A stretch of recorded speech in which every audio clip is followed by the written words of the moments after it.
Selamat datang pemirsa, Anda kembali bersama Menyingkap Fakta. Kali ini kami akan membongkar sisi tersembunyi dari sebuah peristiwa besar yang sedang menjadi perhatian publik. Dunia mungkin sedang menyoroti jet tempur siluman dan rudal jarak jauh. Namun Amerika justru mengirim puluhan pesawat tanker ke Israel.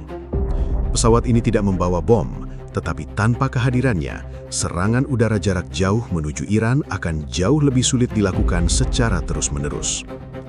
Apakah pengerahan ini hanya untuk mendukung operasi yang sudah berjalan, atau Amerika sedang menyiapkan serangan yang jauh lebih besar? Dan mengapa Israel dipilih sebagai pusat pergerakan armada tersebut? Di balik pesawat yang terlihat tenang, tersimpan sebuah kemampuan yang dapat mengubah jalannya perang. Namun sebelum kita masuk lebih dalam, jangan lupa tekan tombol like dan subscribe. Dengan begitu, Anda tidak akan ketinggalan fakta-fakta tersembunyi yang akan kami ungkap berikutnya.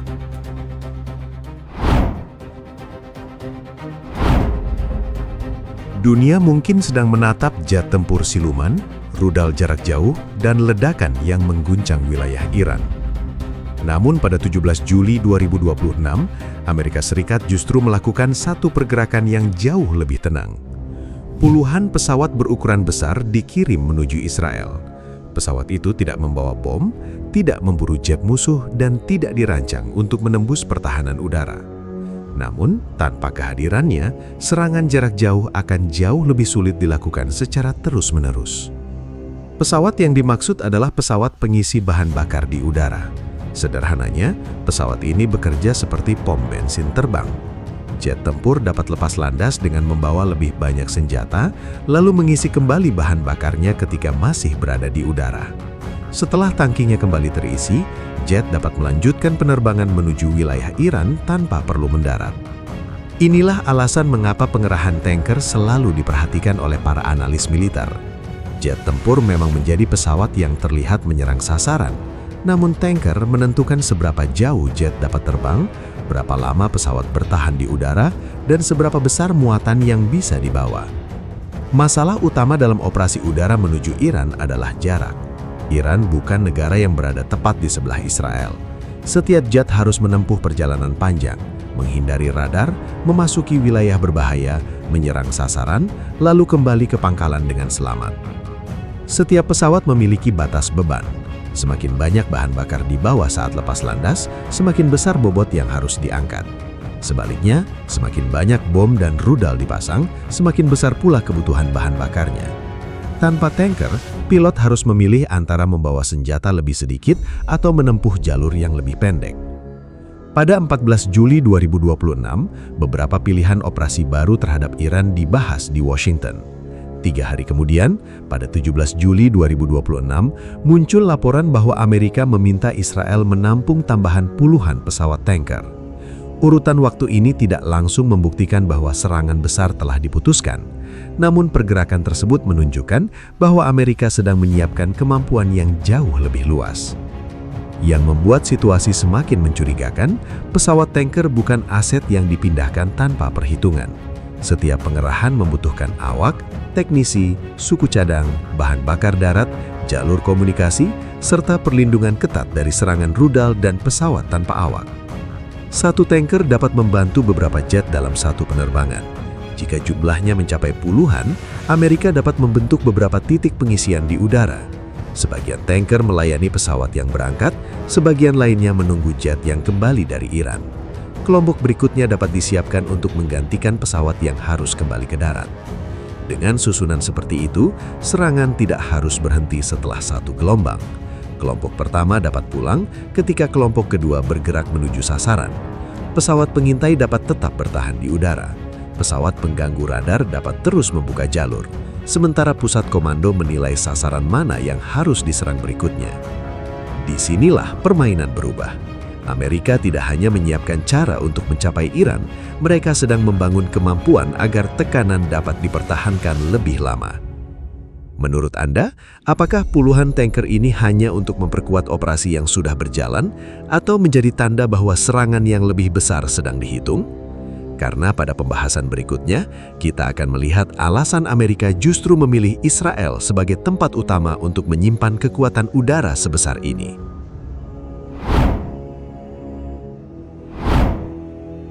Israel sebenarnya bukan satu-satunya tempat yang dapat digunakan Amerika untuk mendukung operasi udara menuju Iran.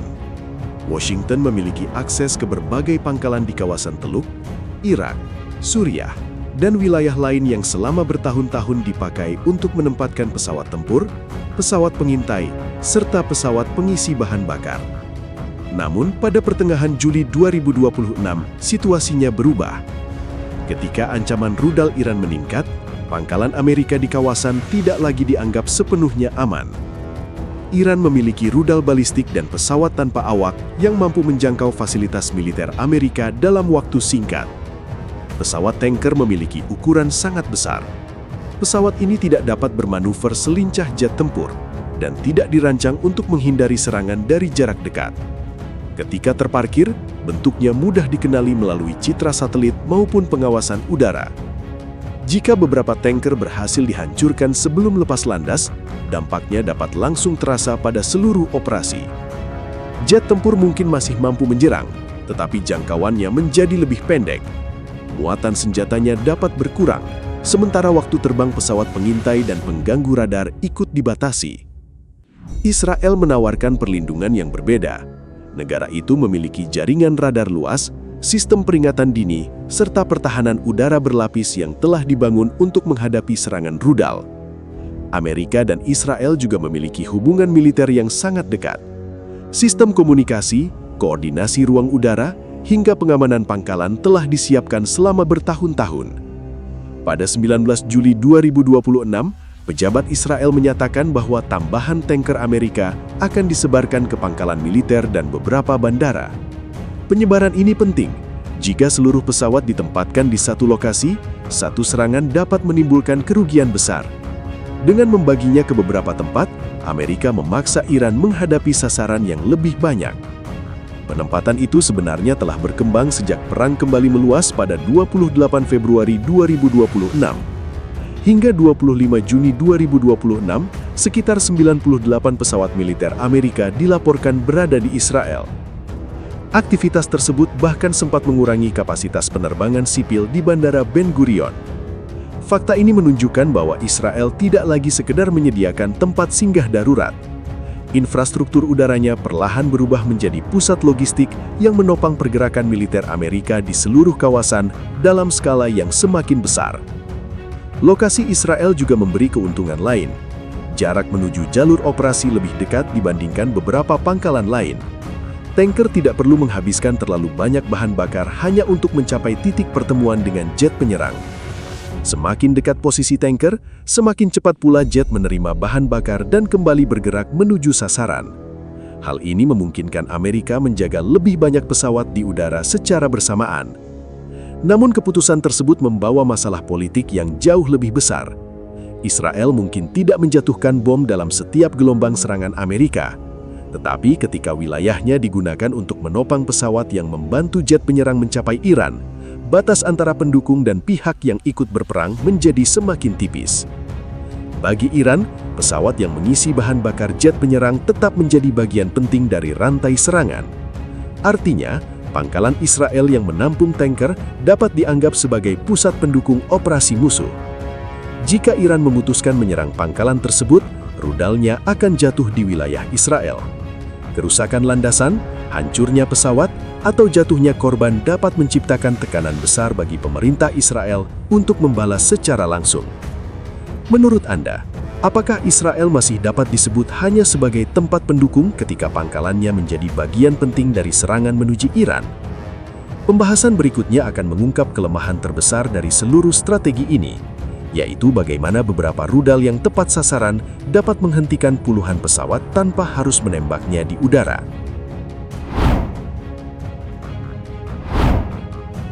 Di balik kemampuan besar yang sedang dibangun Amerika, terdapat satu kelemahan yang tidak bisa dihilangkan sepenuhnya. Pesawat tanker memang memperpanjang jangkauan jet tempur, tetapi pesawat inilah yang juga menjadi salah satu mata rantai paling rapuh dalam seluruh operasi. Iran tidak perlu menembak jatuh semua jet Amerika di udara. Teheran cukup menyerang bagian yang menjaga jet tersebut tetap terbang. Sasaran paling penting bukan selalu pesawat tempur, melainkan landasan, gudang bahan bakar, pusat komunikasi, dan pesawat tanker yang sedang terparkir.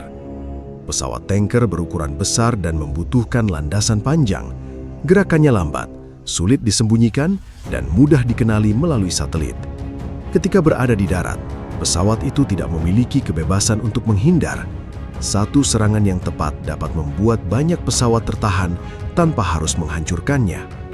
Sebuah rudal yang menciptakan lubang besar di landasan dapat menghentikan penerbangan selama jam-jam.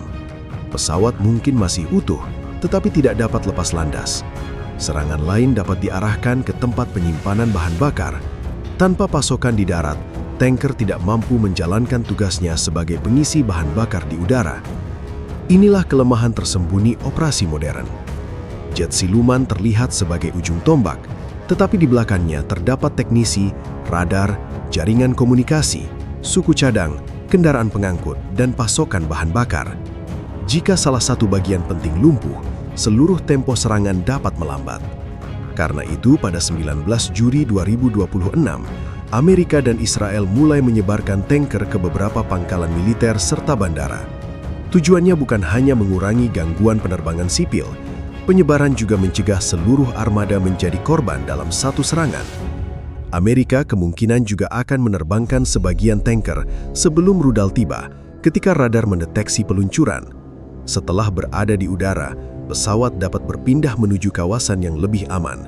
Tetapi langkah ini membutuhkan peringatan cepat, koordinasi rapi, dan ruang udara terkendali.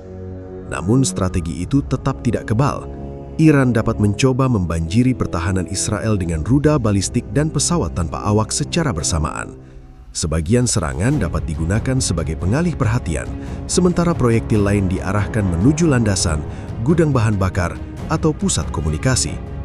Tidak semua rudal harus mengenai sasaran. Beberapa ledakan yang berhasil menembus pertahanan sudah cukup untuk memaksa pesawat dipindahkan, jadwal penerbangan diubah, dan operasi ditunda. Dalam perang udara, kehilangan waktu dapat sama berbahayanya dengan kehilangan pesawat. Semakin banyak aset Amerika ditempatkan di Israel, semakin besar pula nilai pangkalan Israel sebagai sasaran. Amerika memperoleh lokasi yang lebih dekat dan terlindungi, tetapi Israel menjadi semakin dekat dengan garis depan. Jika rudal Iran menghantam fasilitas yang menampung tanker Amerika dan menimbulkan korban, tekanan terhadap pemerintah Israel akan meningkat. Serangan balasan dapat mengubah operasi Amerika menjadi pertempuran langsung antara Israel dan Iran. Belum ada bukti bahwa serangan besar telah diputuskan.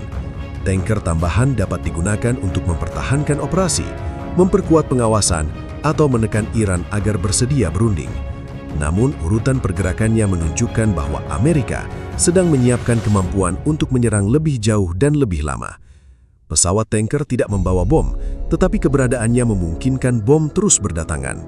Tanker tidak menembakkan rudal, tetapi tanpa bahan bakarnya, jet pembawa rudal tidak dapat mempertahankan tekanan.